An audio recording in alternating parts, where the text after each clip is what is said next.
8-Bit Dylan. Time for the intro to my videos. Just make weird noises with your mouth.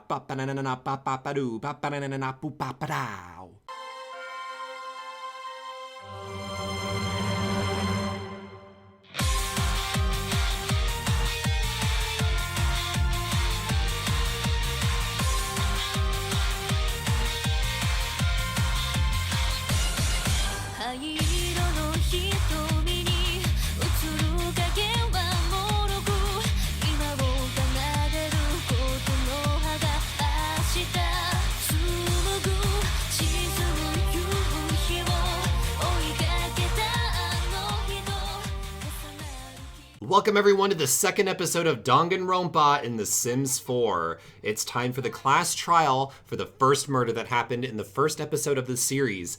Over 700 of you guys submitted theories on how you think this murder went down and who you thought the killer was. All it takes is one of you to solve that mystery.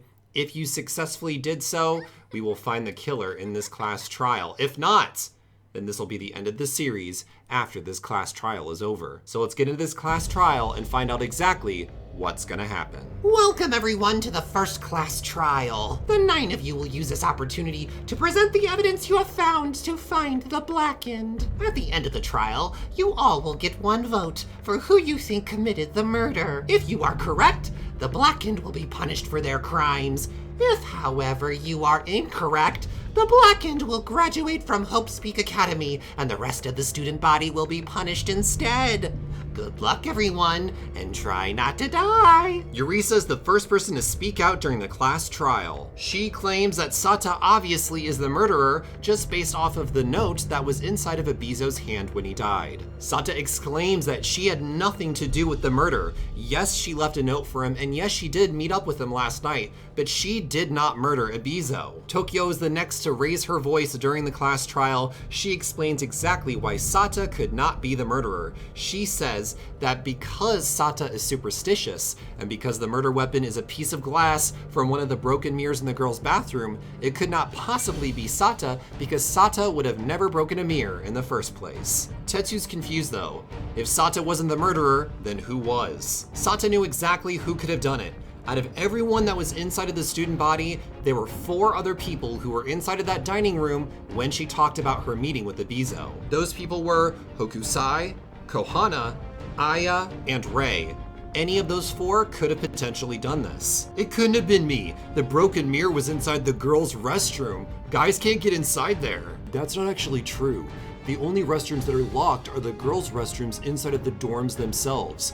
The public restrooms have no locks on them. So yes, one of the guys could have done this crime. Aya then asks a question that everyone's had on their minds.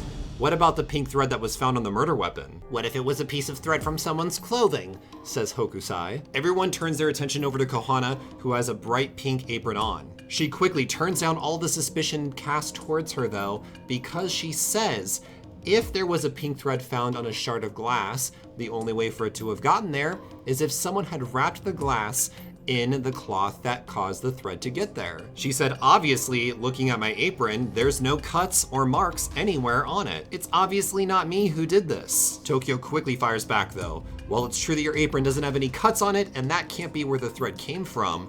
It is possible that they came from the pink towels inside of the girls' restrooms in the dormitories. My theory is that it was one of the girls who grabbed their pink towel, ran to the girls' restroom, broke the mirror, grabbed a piece of glass, waited for Ebizo to leave the laundry room, and then stabbed him in the neck, causing him to die. And the only way to access one of those pink towels is if you are inside one of the girls' dormitories, so it had to be a female who killed Ebizo. And the only 2 females who knew that I was meeting with Ebizo late at night were Aya and Kohana. Kohana then yells out, it had to have been Aya then who did this. After the murder, she obviously went to the store, went and stole some ink, and then inked up her entire bathroom so that way people wouldn't suspect her. That's incorrect, yells out Masashi. I specifically remember Aya inking her towels and bathroom an entire day before you guys actually had dinner together in the dining room. At that point, she had no idea that Sata was gonna be meeting up with Ebizo,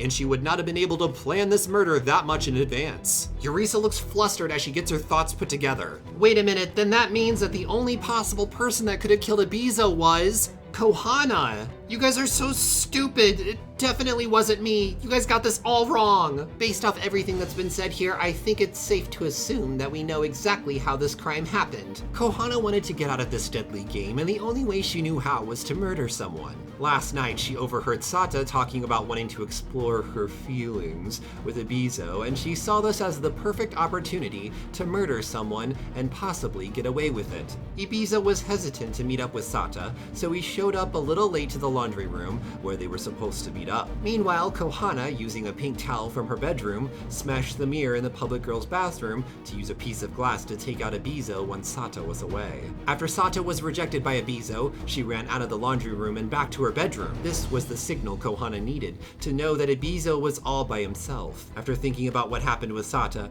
Ibizo composed himself and started walking back to his room. In a surprise attack, Kohana quickly stabbed Ibizo in the side of his neck just as he was about to reach his room. He turned around to see the face of his killer, but succumbed to his wounds quickly and fell back onto the floor dead. The murder caused Kohana to get blood all over her pink towel, as well as some on her outfit. She decided to wash her clothes in order to get rid of the evidence. Meanwhile, she needed to do whatever it took to throw suspicions elsewhere, and she cleaned up the girls' bathroom, as well as folded Tetsu's underwear to make it seem like I had something to do with it. And that's how Kohana Katsuragi murdered Ibizo and became the Blackened. Before another word could be said, Monokuma silenced the rest of the class trial and told them it was time to vote.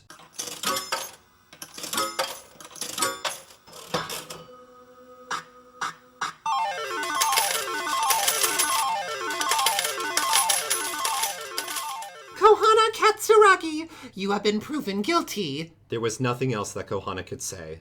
She knew that she had been caught. With a guilty look on her face, she submitted to defeat. I was only doing what was needed in order to leave this place. I didn't want to be here the rest of my life, and now it looks like my life's gonna end here anyway. Because you've been proven guilty, Kohana, a special punishment is awaiting you. And with that, Monokuma swept Kohana away to suffer her punishment. The punishment of being cooked alive, slowly.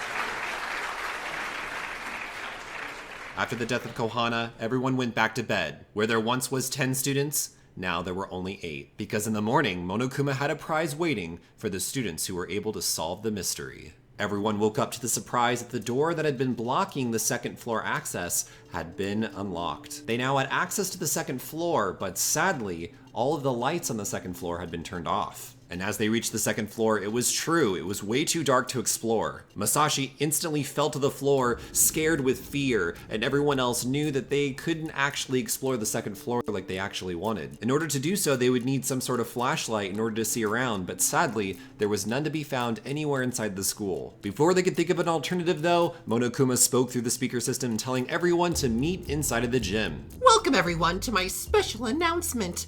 Nice to see all your shining faces after the class trial last night. I've got prizes for you all for being able to find the Blackened last night. These letters have some special messages inside them. Everyone quickly grabbed the letters that Monokuma was handing out, and one by one, everyone tore them open and realized in horror what they said inside. Everyone had a letter from a loved one or special friend in their lives telling them to do their best to get out of this killing game. Nothing like a little bit of encouragement from the ones you love to kickstart the next murder. Hokusai angrily spat out. No one is going to fall for your tricks, Monokuma. We can't even guarantee these are from our actual friends and family. Oh, I assure you, I would never lie. I hope you like my gift for you all. Also, I have now turned on the power to the second floor, so explore to your heart's content. And with that, Monokuma disappeared and everyone dispersed from the gym. A brand new motive had been introduced into the game, and suspicions were around. No one knew who they could trust, and no one knew if their friend was going to turn on them eventually in this game. So now that the second floor is open, let me give you guys a layout of exactly what is up here. So as you guys can see, we have a massive library that's been opened up for everyone to use. Attached to the library is an archive that has a bunch of awesome information that's actually not easily accessible to the outside world. There is a computer here, but it sadly only has really old video games on it. It doesn't seem to have any kind of internet access to the outside world. There's another classroom here on the far end of the school. We've got 2 more public restrooms, one for a guy, one for a girl. And we have a storage room that actually doesn't have anything new inside of it that you can't find elsewhere in the school. We also have a gym. That's right, an actual legit gym. So it is separated into men's and women's. There's a men's locker room and a women's locker room. Only the women can go through the women's locker room. Only the men can go through the men's locker room. And then we've got an assortment of different exercise equipment, benches to sit on. We've got some yoga mats, lots of ways for them to just de-stress and take out their anger through exercise. And of course, we have a 3rd floor access that is locked off to the rest of the student body. Hokusai is immediately all about that book life. He's like, there's a library, I'm about to hit that up, girl. And interestingly, Yurisa is all about that video game life. We got some old school Sims on this old computer. It seems like Sata, Yurisa, and Tetsu are getting their food on. So I gotta say congratulations to Rusty, the YouTube user Rusty, who was able to successfully solve the mystery 100% in the comment section of the last video. There were a few of you who came super close, and there were a few of you who may have even completely solved it after Rusty did, but Rusty was the first person I saw to successfully completely solve it. And because of that, we're gonna have another mystery that's gonna be starting soon here on the series. I also can't thank you guys enough for all the support that this series has had. We have over 700 plus theories that were submitted in the last episode, and I'm glad you guys are enjoying it. I'm not going to showcase too much of just the daily Sims lives though, because we've got a murder mystery that's going to be happening here very soon, and a lot of information that's going to be given to you guys because of it. And I don't want this episode to be too long, so I am going to skip the rest of this day section, and we're going to actually have them go to sleep, and in the morning, during the next day, is when the next murder mystery is about to happen. What you're about to see are a series of events that take place the next day here on The Sims 4 Danganronpa. Make sure to pay attention closely because there may be clues strewn about this entire video that'll lead you to figuring out what exactly happens. An insanely loud screeching noise can be heard blaring out of the AV room. Tetsu tries his best to fix it, but the only way that he can fix it is by ripping out the wires. Finally, after 10 minutes, the screeching stops, and everyone can rest easy. That is until Masashi barges into the AV room, a knife wound on his wrist, claiming that Aya just tried to kill him. Completely shocked that Aya tried to kill Masashi, everyone runs upstairs to go confront her. They discovered that Aya had barricaded herself inside of the library, and faint sounds of her crying could be heard. Sata tried negotiating with Aya to get rid of the barricade on the door, but Aya was not responding at all to anything Sata had to say. Meanwhile, Tetsu was super angry that Aya even tried to kill someone inside of the school. Sadly, after about 25 minutes of trying to get into the library, they were faced with nothing but failure. They decided to ignore Aya and just go about their daily lives, and she'll come out eventually when she felt like it. The barricade blocking the library door has been moved by yours truly. You are now free to investigate the library yourselves. And sadly, as they entered the library, they saw the corpse of Aya Arita hunched over one of the desks. Before they could say anything, an announcement rang throughout the entire school. Monokuma let everyone know that at least 3 or more people had discovered a brand new corpse within the school's walls. It was now time to start the investigation of what happened to Aya Arita. The victim was one Aya Arita, found dead at around 6 p.m. Time of death is estimated to have been at least within the last 1 to 2 hours. Cause of death was rapid poisoning by injection directly into the heart via a syringe. The poison used was unknown. A large bruise can also be found on the victim's right side caused by blunt force trauma. Next to the corpse is a pill bottle with residue inside of it from a mysterious translucent thick liquid that smells a bit like flowers. Next to the pill bottle is a syringe like the ones found in the nurse's office. The body was found slumped over a desk in the library, and that desk also appears to have a few scratches along the surface of it. Mascara appears to have been running down the victim's face as well. Sitting at the bottom of the desk appears to be an ornament that used to be on top of the desk, and a knife that seems to have been taken from the kitchen. In the corner of the room are the 4 items Aya used to barricade the door to the library.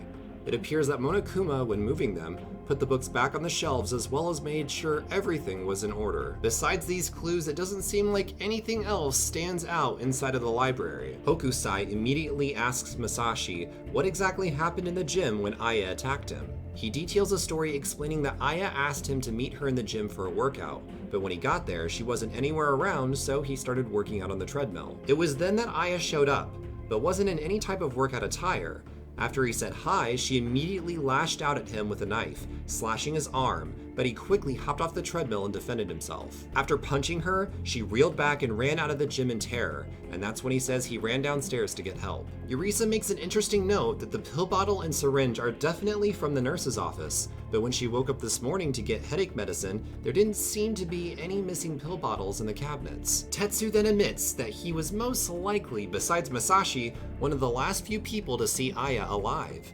He says that he spent all morning and afternoon with Aya talking about anime in the dining room before she had to head off around 3 p.m. to take a shower, supposedly. Rei then claims that he actually saw Aya after Tetsu did because he says that he saw her go into the laundry room at around 3:15 p.m. Hokusai also points out that he remembers noticing a knife that was missing late last night before everyone headed to bed after dinner. Yurisa confronts Masashi about his story, wanting to know more details. He says that when Aya entered the gym, it was around 3:40 p.m., and he clearly remembers very faintly hearing the screeching noise coming from the first floor. When thinking about the AV system and how it was hacked, Tetsu says that the only person with enough know-how to rig up the AV equipment to blare out the low feedback noise would be Aya because of her musical concert background. He says after they discovered that the library was barricaded, he came back to the AV room to fix the stereo equipment since he had tore out the wires to get the screeching to stop. He also says that pulling off something this intricate would have easily taken at least 30 minutes of rewiring,